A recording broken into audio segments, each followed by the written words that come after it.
Senhora doutora Catarina, conto com a sua boa vontade, mas respeitarei escrupulosamente os 15 minutos que tinha anunciado. Muito obrigado.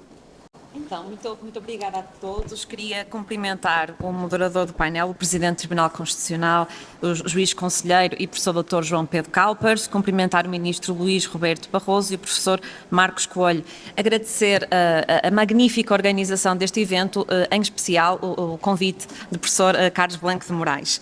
E então vou saltar uma primeira parte da apresentação que era basicamente laudatória relativamente ao papel da Justiça Constitucional na promoção dos direitos fundamentais e também da estabilidade política, jurídica, ordem social e desenvolvimento económico. Porém, há ainda tanto que não sabemos acerca do quando e como as jurisdições constitucionais se tornam mais ou menos relevantes quando são capazes de exercer as funções de contrapoder, de executivos musculados e do legislativo, ou quando se limitam apenas a legitimar as políticas do regime. Vou seguir de perto um estudo que foi, aliás, premiado como melhor artigo, creio que 2017, Rethinking Judicial Empowerment, de Brinks e de Blas, em que, no fundo, vão refletir porque é que diferentes justiças constitucionais revelam diferentes preferências quanto à natureza e extensão do Poder Judicial. Portanto, tendo aqui a acelerar um bocadinho, mas estou com o cronómetro e cumprirei escrupulosamente os 15 minutos. Então, nós, como iremos já ver, não é irrelevante saber onde está a debilidade da jurisdição constitucional. Há inúmeros estudos sobre modelos de justiça constitucional.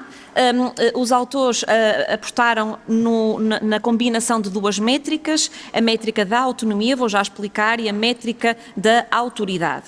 E conjugar estas duas métricas. Por exemplo, um tribunal com ampla autoridade e baixa autonomia será um tribunal aliado do regime, que vai reforçar os objetivos do regime. Já se for um tribunal com ampla autoridade e ampla autonomia, como o caso que há pouco falamos do STF, será um tribunal como verdadeiro autor político. Então aqui a Justiça Constitucional já será capaz de premiar a política. Se tivermos um tribunal com uma autoridade mitigada, portanto pouca autoridade e baixa de autonomia, teremos um tribunal marginalizado, completamente irrelevante.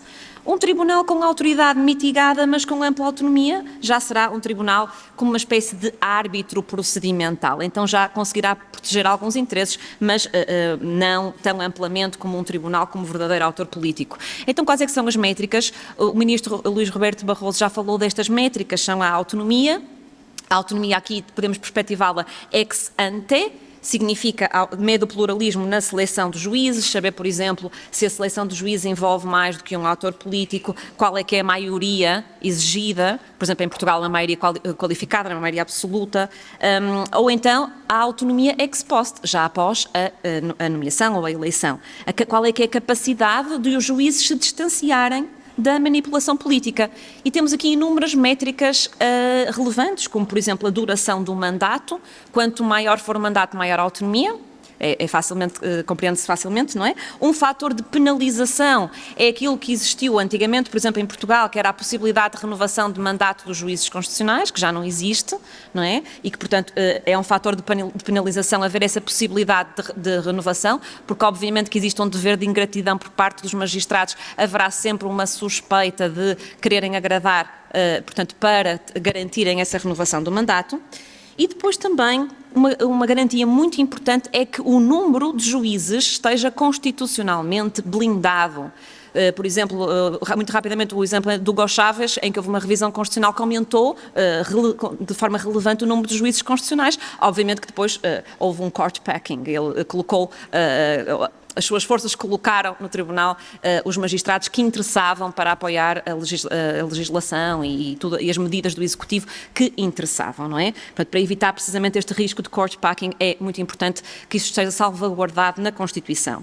Quanto à autoridade, aqui no âmbito da autoridade, e vemos, por exemplo, o STF como um exemplo da autoridade, mas outros, o Supremo Tribunal Federal alemão, o Tribunal norte-americano, o Tribunal Constitucional português, então a autoridade mede-se no âmbito de competência independência do tribunal. No fundo, saber até qual é que é o âmbito de competência. Há tribunais que têm mais, outros têm menos competências. Por exemplo, o caso português é uma competência exclusivamente normativa, se bem que o Tribunal Constitucional tem conseguido, numa jurisprudência, a meu ver, bastante meritória, contornar um pouco esta limitação.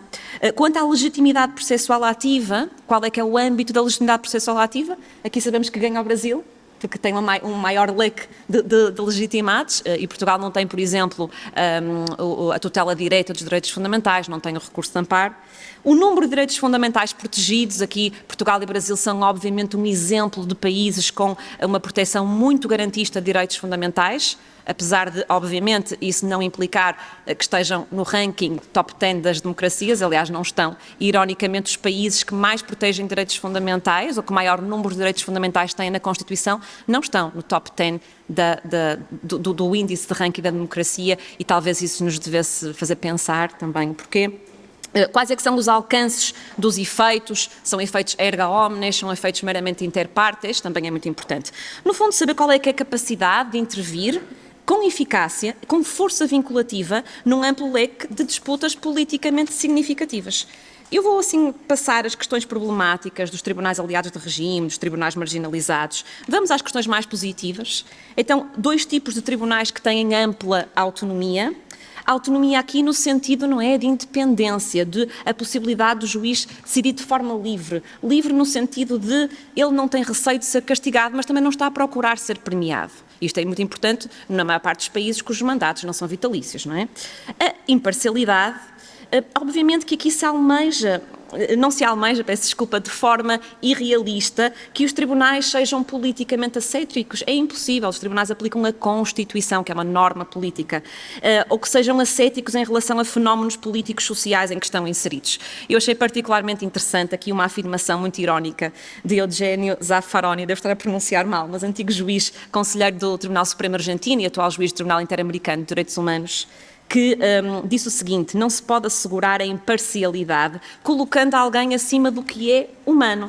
Se alguém pensa que está acima da fragilidade humana, mais do que um candidato a juiz, é um candidato a terapia.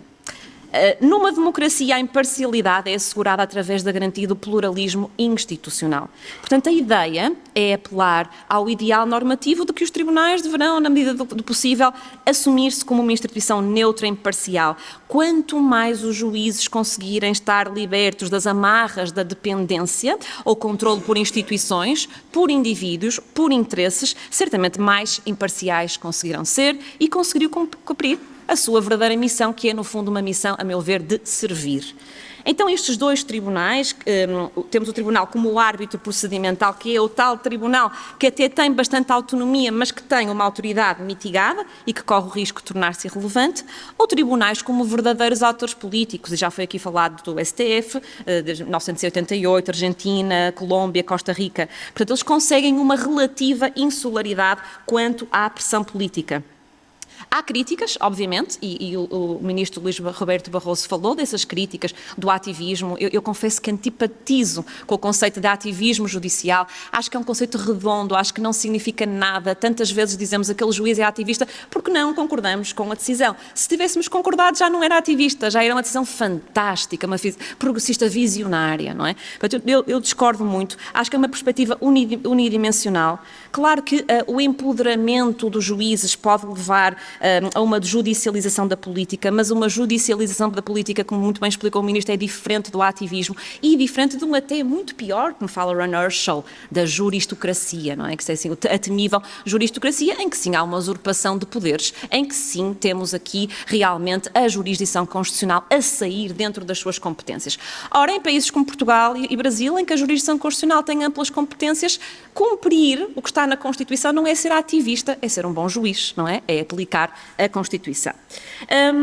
Portanto, passa também aqui um bocadinho à frente e mesmo já aqui, não, quase a concluir, mas só nos 2 últimos pontos, ainda tenho 6 minutos. Na Justiça Constitucional, assim como na política constitucional, a estratégia judicial releva. Um pouco por todo o mundo, nós temos assistido vários tribunais constitucionais, alguns que até não eram tão conhecidos, a terem os seus momentos Marbury, não é? Estou aqui a falar de juiz Marshall, não é? Em 1803. E então, aqui seguindo-me de uma grande constitucionalista, jovem constitucionalista, mas uma grande constitucionalista, Yvonne Tu, em que ela dá 2 exemplos muito interessantes de estratégias judiciais. E salvo aqui, e para este paradoxo já vão entender porquê, que é a estratégia do maximinimalismo, que é uma situação em que o Tribunal Constitucional vai expandir significativamente o seu poder, ainda que os resultados, portanto, aquela decisão em concreto, sejam pouco visíveis. Foi o caso, por exemplo, do Supremo Tribunal do Paquistão, que em 2015 disse que tinha competência para fiscalizar revisões constitucionais, mas que depois se absteve de o fazer no caso concreto, por problemas, obviamente, de repercussões políticas que poderiam advir daí. Eu lembrei-me de um exemplo, não sei se isto é um bom exemplo, foi pensado ainda sem grande reflexão, de um acórdão do Tribunal Constitucional Português já antigo, do conselheiro Messias Bento, 480-89, sobre as normas constitucionais e inconstitucionais, em que o Tribunal efetivamente concluiu que a proibição do lockout não era uma norma constitucional e inconstitucional, que não violava o princípio da igualdade, e bem, porque o princípio da igualdade tem a perspectiva material que não é irrelevante e que é muito importante, mas que no fundo abriu mão para que no futuro pudesse fiscalizar a questão das normas constitucionais e inconstitucionais, que, como sabem, nem toda a doutrina concorda com a sua existência. No fundo, a ideia de lose the battle to win the war, não é? Vamos perder esta batalha, mas para ganhar uma guerra no futuro, é abrir a mão para possível alargamento das competências no futuro, uma estratégia interessante. Outra estratégia é do mini-maximalismo. Aqui ao contrário, o Tribunal tem uma decisão que é uma bomba, mas na maneira como a retórica argumentativa vai ser de desvalorizar essa decisão. Por exemplo, quando o Tribunal de Malawi anulou o resultado das eleições presidenciais e ordenou novas decisões, ou quando o Supremo Tribunal do Reino Unido decidiu unanimemente a prorrogação que a prorrogação do Parlamento, ou seja, a suspensão das atividades parlamentares, era ilegal. E agora, para concluir, na esteira de Ron Herschel, que é um constitucionalista que eu gosto muitíssimo, a judicialização da política é um dos fenómenos mais relevantes do final do século XX e início do século XXI. E esta judicialização da política não é necessariamente negativa e não diz apenas respeito à jurisprudência de direitos, todos os temas ditos por fraturantes, vai muito para além. Estamos a falar de financiamento de partidos, resultados eleitorais, as relações entre a União Europeia e o direito constitucional, vejam um acórdão relativamente recente do nosso Tribunal Constitucional também sobre este aspecto, o futuro, por exemplo, do Quebec, no Canadá, portanto, todas estas questões muito relevantes e que vão para além, são questões estruturais do direito constitucional e que vão para além de questões meramente de direitos fundamentais. Como afirmou o antigo presidente, do Tribunal Supremo de Israel, Aaron Barak, nothing falls beyond the purview of judicial review. The world is filled with law. Anything and everything is justiciable. Tudo pode ser justiciável. Portanto, a judicialização das questões políticas basilares, claro que nos levanta questões que já vêm de muito atrás, não são questões novas, que é as credenciais democráticas da justiça constitucional. Torna-as mais questionáveis. Não quer dizer que elas não existam, mas existe uma óbvia revisitação, reproblematização destas questões. Para concluir, seja como for, eu acho muito importante não ter aqui uma perspectiva naïve, ingênua, não podemos afunilar a nossa perspectiva, é necessário olharmos mais amplamente. Seria ingênuo pensar que estas questões políticas basilares tivessem sido transferidas para os tribunais sem pelo menos haver um apoio que é pelo menos implícito dos outros autores políticos influentes. Portanto, estes court packing que existe, estes towering judges, todas estas palavrões agora utilizadas para falar desta judicialização, não surgiram à margem daquilo que criam, ainda que indiretamente, outros autores políticos. Por outro lado, as instituições e tribunais inclusive, e agora mesmo para terminar, não operam num vácuo. A sua criação e desenvolvimento não pode ser entendido separadamente, e eu acho que isto é muito importante, de concretas lutas sociais, políticas e económicas que dão forma a um sistema político. Muitíssimo obrigada pela atenção.